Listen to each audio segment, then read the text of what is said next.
stuff. One last topic I got to ask you about before we get you out of here, and that is obviously Jon Jones.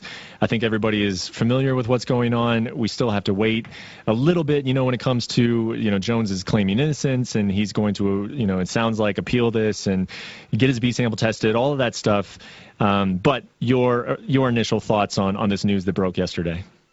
I was very surprised. I knew that Jon was using. I just lived that life too long myself. If a guy takes a T-shirt off, I can take one look at him. I called the Junior before it broke. I called the Jon before it broke. However, when I say I was surprised, I just assumed coming off the suspension, having the money he's got and the connections he's got, brothers in the NFL, what have you, I thought, well, he must have found a way to manipulate the test. He must have found something that isn't on the ban list yet. I never thought it would have been a dirty, rotten steroid. You have to understand there's banned substances, and then there's illegal substances. That steroid he's found with is a Class C felony. They would put you in handcuffs for that. It is against the law to be in possession of. So that did stun me a little bit. And I can also tell you from having lived that life, you only have to answer for the things you're caught for, but you never caught for everything you did. So, he got away with a number of things, I would suspect, but he's going down on Tremable. And so, it is what it is. It's Jon Jones. And the cover-up is always worse than the crime. Right now, he needs to go into PR mode. He needs to choose one of two strategies. One, bury your head and say nothing ever. It worked for Brock Lesnar. He just went through it. He's still on a suspension, and he main evented a pay-per-view on Sunday night. So that's one strategy. The other is come as clean as you can, as quickly as you can. Here's what I did. Here's why I did it.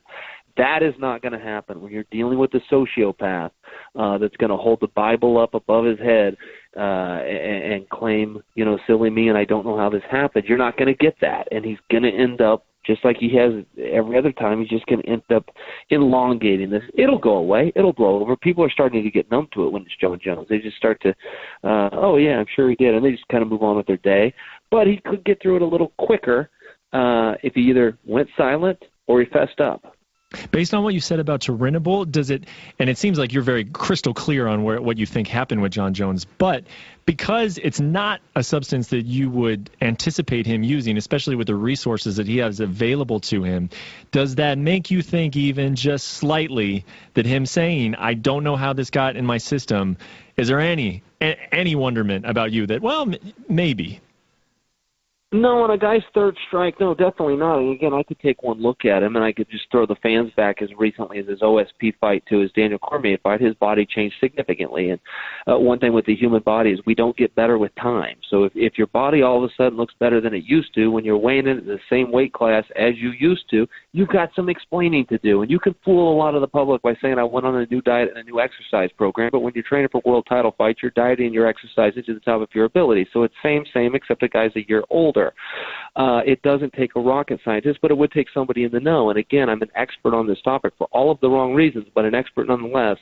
And no, the fact that it was such a lowbrow steroid, this was still some good stuff. I would put it at probably number 8 on the list of things you could do, but I would put what Anderson Silva popped for at about a number 11 on the list. There was better stuff. It just strengthens my previous point of what didn't they catch? How many things did get through the system because he's found different ways to do it? That would be my speculation, but I must admit to you it's just that. I know that I'm right.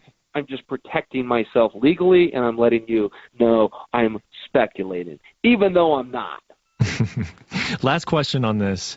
Why? Is it as simple as, and that might sound like an obvious question, there's an obvious answer to it, because performance-enhancing drugs, listen to what they're called, performance enhancing. They do great things for you. So that's why you take them. But with Jon Jones, everything on the line, everything that he had been through, him coming out and being so anti-performance enhancing drugs, if he did cheat, as you suspect he did, as you were speculating that he has done so, well, is it just as simple? Confirmed. I think a better way to say it is the test, the one before it and one before that, confirmed. But yes, I will speak to what the test said.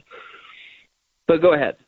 Why? Is it just as simple as he didn't think he could beat Daniel Cormier without it? Is it lack of confidence? Is it the rigors I think it's a little bit of both. Yeah, old habits. Basically, the psychology of it, as flawed as this is, the basic psychology is somebody grabs a hold of you and says, "Hey, this isn't going to show up," and it's really just as simple as that. You bite down one time, you take that guy's advice, and you pass a test. And Jon passed 4 or 5 of them, and he's going, "Okay, I've discovered something they can't catch," and all of a sudden, What he miscalculated is the science changes, and it can change as quick as daily without any kind of a press release or notification. Things can, go undetected for years, and all of a sudden one Wednesday morning at 9 a.m., a scientist figures out a new way, and they start implementing it. So these guys get jammed up in that all the time, and then love to go, but wait a minute, I wouldn't have taken it this late, and if it didn't show up here, here, and here, and it's like, no, it wasn't tested the same way. They're not armed with enough information because they're not very smart. They're not very smart in the first place. So, yeah, I mean, that's what happened. But you're not going to get clomiphene in a tainted substance, and I know they tried to rule that the last time, but that was as crooked as could be. Clomiphene is so – I used to take clomiphene. It's extremely expensive. Nobody's putting that in an over-the-counter sex pill or whatever John had claimed. And now you've got this one, Tremabulin. This is another expensive one. It's a Class C felony. Nobody's smuggling this in and putting this into substances. I mean, it's beyond absurd. It was taken intentionally, I believe.